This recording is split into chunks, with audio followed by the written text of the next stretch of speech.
jeune terminal, pour échapper à la froideur du chiffre et tenter de lui donner vie, je m'apprête à te raconter une fabuleuse histoire.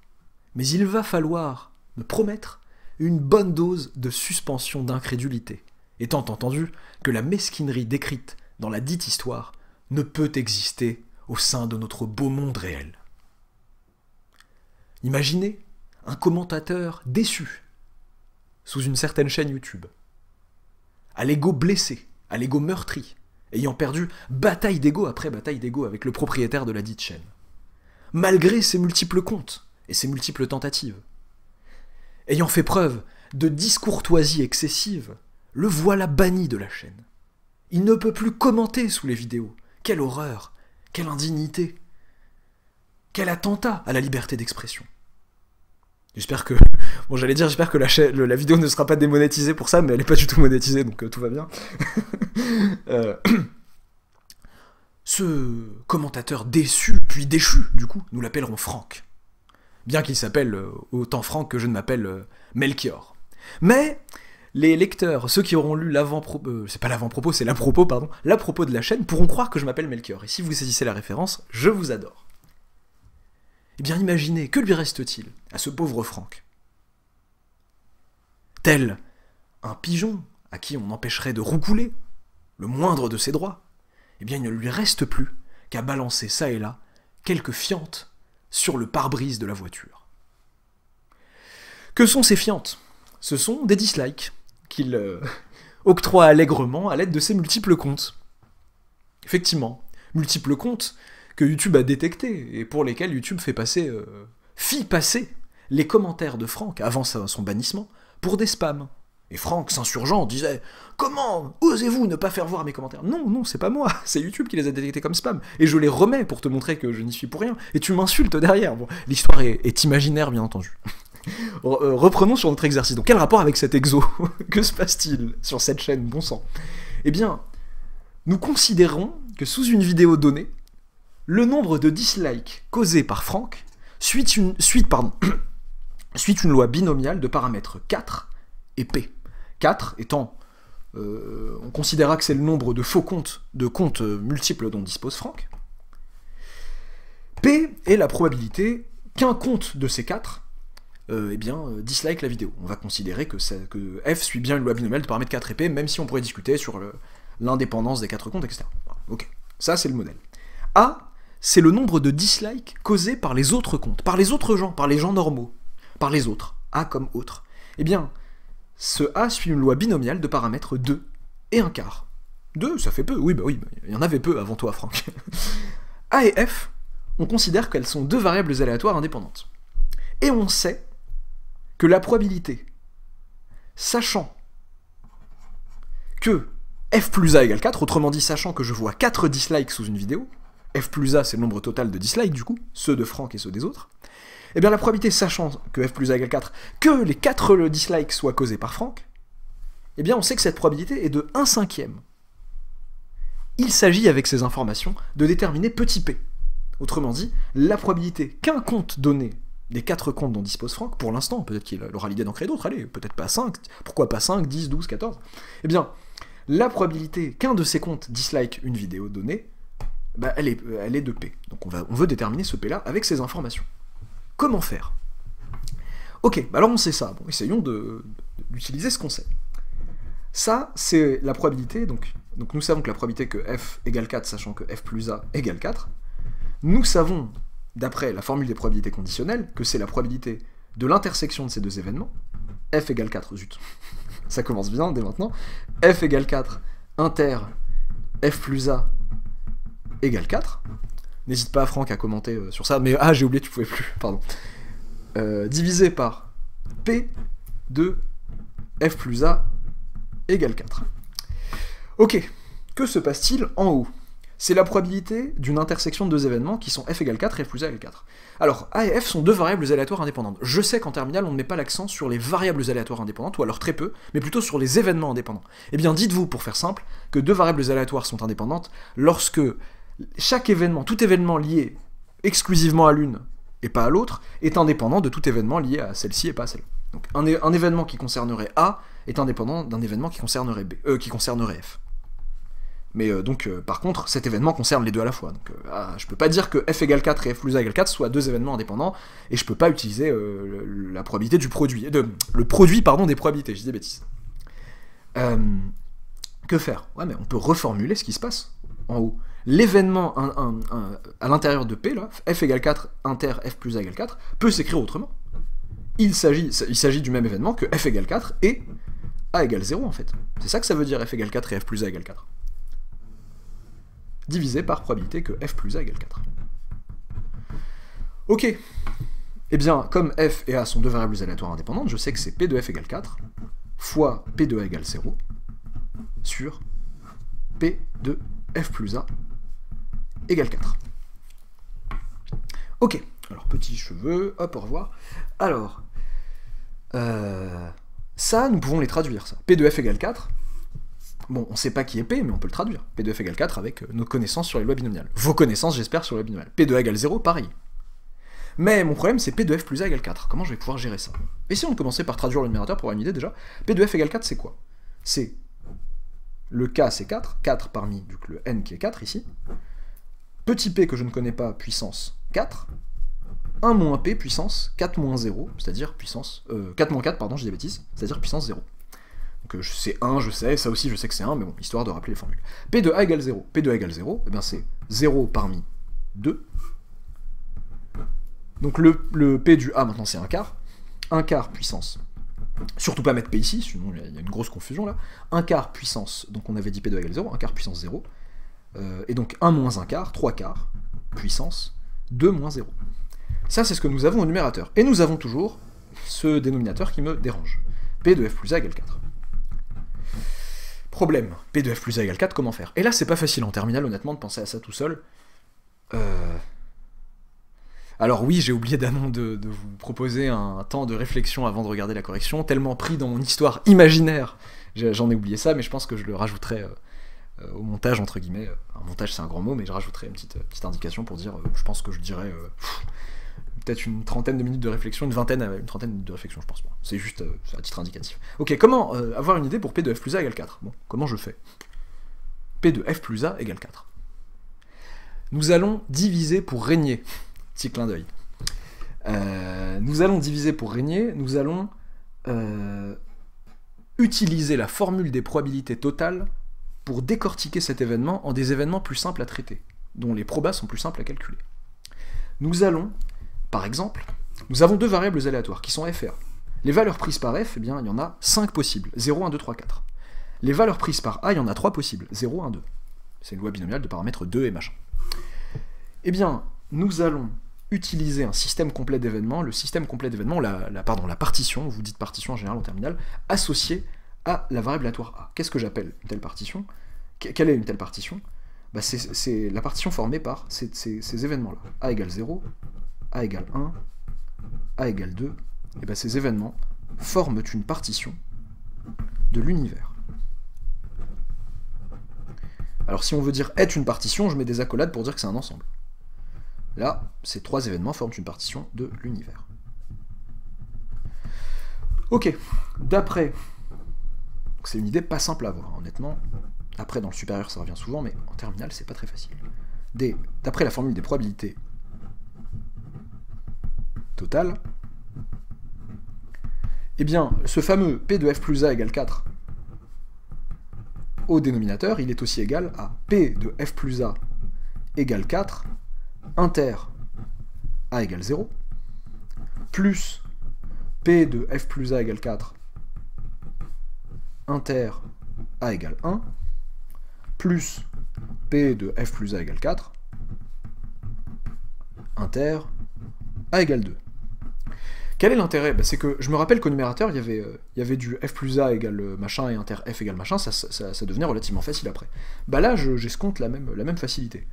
Qu'est-ce que ça veut dire que f plus a égale 4 et que a égale 0? Bah ça veut... Bon, ça on l'a déjà vu en réalité. Enfin, oui, oui, on l'a déjà vu en fait. C'est P de f égale 4 en fait. Dire que f plus a égale 4 et que a égale 0, que ces deux événements simultanément se produisent, c'est que j'ai l'événement f égale 4 et l'événement a égale 0. le second événement dans la deuxième probabilité, bah, c'est le deuxième événement dans la deuxième probabilité, bah, c'est l'événement en fait f égale 3 et a égale 1.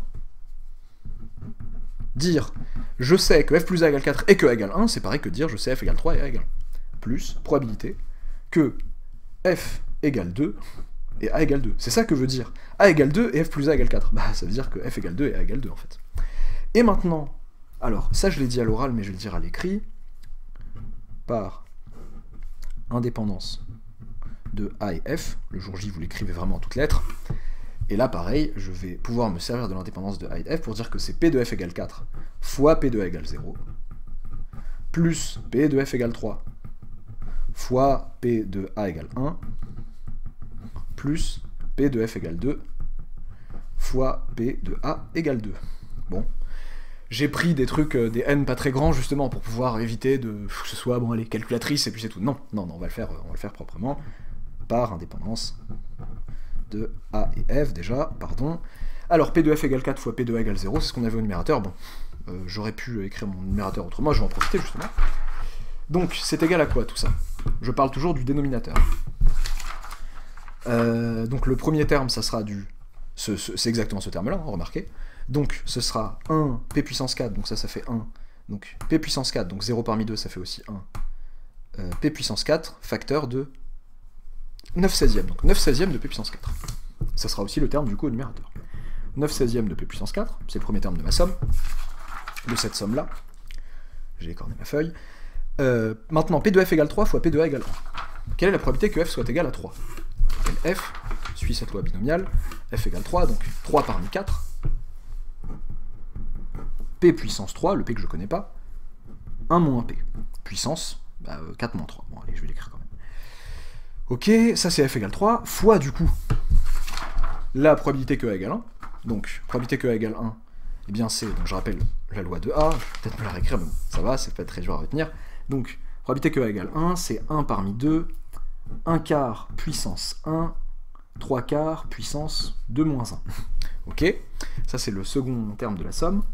Le deuxième, pourquoi je dis second? Second, ça veut dire que c'est le dernier, enfin le deuxième et dernier, mais le deuxième de la somme, pardon, on s'en fiche en vrai. Enfin, et enfin le troisième, P de f égale 2 fois P de a égale 2, donc 2 parmi 4, donc du coup P puissance 2, 1 moins P puissance 4 moins 2, fois P de a égale 2, donc 2 parmi 2, 1 quart puissance 2, 3 quarts puissance 2 moins 2. Ok, que nous fait tout ce beau monde? Ça nous fait du 9/16e P puissance 4. On pourrait se dire, mais pourquoi tu calcules tout ça? Tu le connais ça? Tu sais que c'est un cinquième. Oui, bah grâce à ça, j'aurai une équation sur petit p et je trouverai qui est mon petit p. C'est ça l'intérêt. 9/16e de P puissance 4, plus 3 parmi 4. 3 parmi 4, c'est pareil que 1 parmi 4. Je rappelle que n-1 parmi n, c'est pareil que 1 parmi n. n-k parmi n en général, c'est aussi k parmi n lorsque k est inférieur ou égal à n. Alors, bon, je reviendrai peut-être là-dessus plus en détail sur des vidéos dédiées au dénombrement à 100%. Peut-être pas, je ne promets rien. 3 parmi 4, ça fait 1 parmi 4, et ça fait donc 4, finalement. 1 parmi 4, c'est 4. Le nombre de manières de choisir un élément dans un ensemble qui en compte 4, eh bien, c'est 4. 4, p au cube, facteur de 1 moins p, puissance 1 du coup. Plus, fois, pardon, zut, 2, donc, fois 1 quart, fois 3 quarts. Donc ça fait 3/16e. Plus 2 parmi 4. 2 parmi 4, ça nécessite un tout petit calcul tout seul. Bon, on peut le faire avec la calculatrice, c'est vrai, mais 2 parmi 4, ça fait 4 factoriel. Donc k parmi n, c'est n factoriel, quand k est inférieur ou égal à n. Sur 2 factoriel, donc n factoriel sur k factoriel, n moins k factoriel. Donc 4 moins 2 factoriel. Ça nous fait donc 4 factoriel sur 2 factoriel, 2 factoriel. 4 factoriel, c'est 4 fois 3 fois 2. Sauf que quand je divise par l'un des 2 factoriels ça fait 2. Hein. Je divise par l'un des 2 factoriels, il me reste plus que 4 fois 3 en haut, il reste plus que l'autre 2 factoriel. Et donc ça me fait 12 sur 2, ça me fait 6. Ok, donc ça me fait 6, p carré, 1 moins p le tout au carré. Et enfin, non, c'est un fois, pardon, 2 parmi 2 ça fait 1, pareil que 0 parmi 2, 1 quart au carré, 3 quarts puissance 0 qui fait 1. Donc ça nous fait 1/16e. Ok, ça nous fait donc 9/16e de p puissance 4, plus, donc là j'ai du 8/16e, donc j'ai sur 2 finalement, donc ça fait 3 demi de p au cube, moins 3 demi, donc je développe, hein, moins 3 demi de p au puissance 4, pardon, plus, donc 6/16e, donc je simplifie, ça fait 3 huitièmes, pardon, j'ai failli dire une bêtise, Donc je développe, je vais un petit peu vite sur le développement. Je sais que ça fait 1 moins 2p plus p carré, facteur de p carré, donc ça fait p carré moins 2p cube plus p puissance 4. Ok, donc je range les p puissance 4 ensemble. J'ai du 9/16e moins 3 demi plus 3 huitièmes de p puissance 4. Le p carré, le p cube, pardon, plus 3 demi moins zut, alors attendez, j'ai l'impression de m'être trompé quelque part. Est-ce que j'aurais oublié un terme 9/16e de p puissance 4 plus... Non, peut-être que non, hein, je vérifie mon calcul. Mini hésitation. Allez, alors 9/16e de p puissance 4 plus 4. Alors ça c'était x2 x 3/16e. Ok, ça on est bon. Plus 6 p carré 1 moins p tout au carré. Je me suis pas fait avoir sur un... Je ne m'attendais pas à ça, pour être honnête avec vous. 9/16e de p puissance 4 plus 4. Qu'est-ce qui s'est passé là? Que s'est-il passé? 3 demi de p cube, moins 3 demi de p puissance 4, ça c'est bon, plus 3 huitièmes, donc 6/16e, ça fait bien 3 huitièmes, je ne me suis pas trompé, de p carré, moins 2p cube, plus p puissance 4. Non, ça va, je sais pas pourquoi je m'inquiète. J'aurais aimé que les p cubes disparaissent. Non, en fait, j'ai pas l'impression de m'être trompé. Je m'attendais à un autre résultat. J'avais fait en sorte que mes coefs, voilà, j'avais fait en sorte que le résultat soit autre chose, mais je me fais surprendre moi-même par l'exercice. On n'est pas au bout de surprise avec cette histoire. Et donc, bah, continuons. 9/16e, moins 3 demi, plus 3 huitièmes de P4. Bon, voilà, c'est ça que j'ai, honnêtement. Donc, les P3 ne se simplifient pas par magie comme je l'escomptais. Tant pis, on va assumer. 3 demi, moins... Donc 3 huitièmes x 2, donc ça fait 3 quarts en fait, ou alors 6 huitièmes si vous voulez après vous simplifier, mais plutôt simplifier tout de suite, moins 3 quarts, tout ça de P3, et ensuite il y a du P2, il y a quoi comme P2? Il y a plus 3 huitièmes de P2.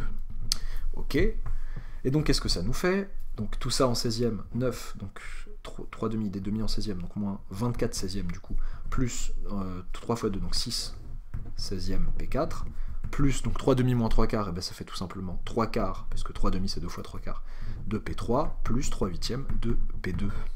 Ok, et donc ça me fait 9 plus 6, 15, moins 24, moins 9. Il s'agirait pas de se retromper, non c'est bon. Moins 9/16e de... Je me suis pas trompé en fait, pourquoi je me rappelle, j'ai l'impression d'être trompé. Plus 3 quarts de P cube, plus 3 huitièmes de P carré. Ok, bon.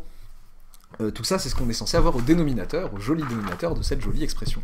Et au numérateur, je rappelle que c'était la même quantité que la première, que le tout premier terme ici. Donc c'était 9/16e de p puissance 4.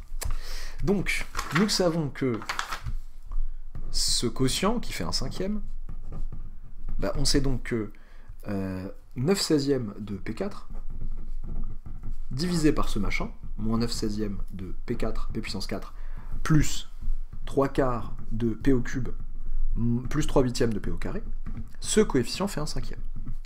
Comment arranger, refaire une beauté à ce coefficient? Arranger ce coefficient, c'est multiplier tout par 16 en haut et en bas déjà. Multiplier le numérateur et le dénominateur par 16, ça nous fait aboutir à 9P4 sur moins 9P4 plus donc x 16, donc x4 et x4, donc ça fait plus 12P3, donc x8 et x2, ça fait donc plus 6P2. Tout ça est égal à 1 cinquième. Ok, comment gérer ça rapidement? Bon, produit en croix si vous voulez, donc l'inverse est égal à 5 du coup. Ça nous fait donc 45 P4 moins tout ça, donc plus 9P4 moins 12P3 moins 6P2 est égal à 0. J'ai donc du 54P4 moins 12P3 moins 6P2, en fait c'est plus intéressant que ce que j'espérais, donc c'est bien. Moi j'allais avoir, si les P3 disparaissaient, une équation avec juste du P4 et du P2, ça va être plus simple quoi. Je simplifie tout par 6. Alors, de retour après une interruption technique relativement indépendante de ma volonté, des 3 unités théâtrales, nous en avons détruit 2. L'unité de lieu est exilée, l'unité de temps est ruinée, il ne nous reste plus que l'unité d'action, parce que nous sommes toujours sur cette même action, qui était de résoudre une équation du 4e degré dont l'inconnu était notre fameux P, et nous avons, je crois que je m'étais arrêté à la fin du morceau précédent, on divise par 6 des deux côtés de l'équation, et on obtient ça, du coup. Ok, bon voilà, parmi les différentes... s'ajoute à nos différentes difficultés techniques un stylo qui a été un peu capricieux, dont vous voyez ici la trace que j'ai forcé à marcher. Bon, voilà, ça c'est une autre histoire. 9p4 moins 2p3 moins p2 égale 0, 9p puissance 4, pardon, moins 2p puissance 3 moins p au carré égale 0, qu'est-ce que je fais avec ça? Je vais factoriser par p au carré. Il y a du p au carré chez tout le monde, donc ça nous fait 9p au carré, p carré facteur de 9p carré moins 2p moins 1 égale 0. Je rappelle, donc là j'ai une équation produit nul, je rappelle que p d'après l'énoncé est non nul, donc p carré aussi est non nul. Un produit de facteurs qui est nul avec p carré qui est non nul, avec l'un des facteurs qui est non nul, ça me fait donc que 9p carré moins 2p moins 1 est égal à 0. J'obtiens, soulagement, une équation du second degré. Je calcule son discriminant, le delta en question ça fera b au carré moins 4 fois a fois c, ça nous fait ici 4, plus, du coup, ici, 4 fois 9, 36. Bon, j'aurais aussi pu dire 4 plus 4 fois 9, ça fait, en fait, 4 fois 10, donc ça fait 40. C'est ce que j'obtiens aussi par le calcul direct. Ça nous fait 4 plus 36, et ça nous fait 40. Delta égale 40. Bon, dès maintenant, j'écris racine de delta. Ça fait racine de 4. Bon, c'est pas un carré parfait, delta, mais racine de delta, ça fait racine de 4 fois racine de 10, ça fait racine de 4. Enfin, racine de 4 fois 10, qui fait racine de 4 fois racine de 10, et qui nous fait donc 2 racines de 10. J'en profite pour rappeler que ça, avec les racines, c'est OK. Avec un plus, c'est pas du tout OK. Racine de 4 plus 10, ça ferait pas du tout racine de 4 plus racine de 10. OK. Les deux valeurs possibles à ce stade pour P sont P1, qui est donc les deux valeurs possibles sont les deux racines de ce polynôme du second degré, donc avec un delta, je ne l'ai pas précisé ici, strictement positif.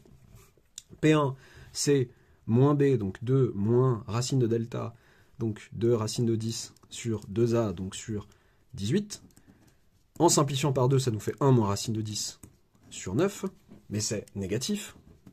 Racine de 10 est évidemment plus grand que 1, qui n'est autre que racine de 1. Donc du coup, ça ne peut pas être mon P. P est un nombre strictement compris entre 0 et 1. Et P2, c'est 2 plus 2 racine de 10, le tout sur 18. J'aurais pu gagner du temps et dire 1 plus racine de 10, au lieu de refaire tout ça, c'était un peu bête de ma part là. 1 plus racine de 10, le tout sur 9. Comme c'est... reste à savoir si cette valeur est bien comprise entre 0 et 1.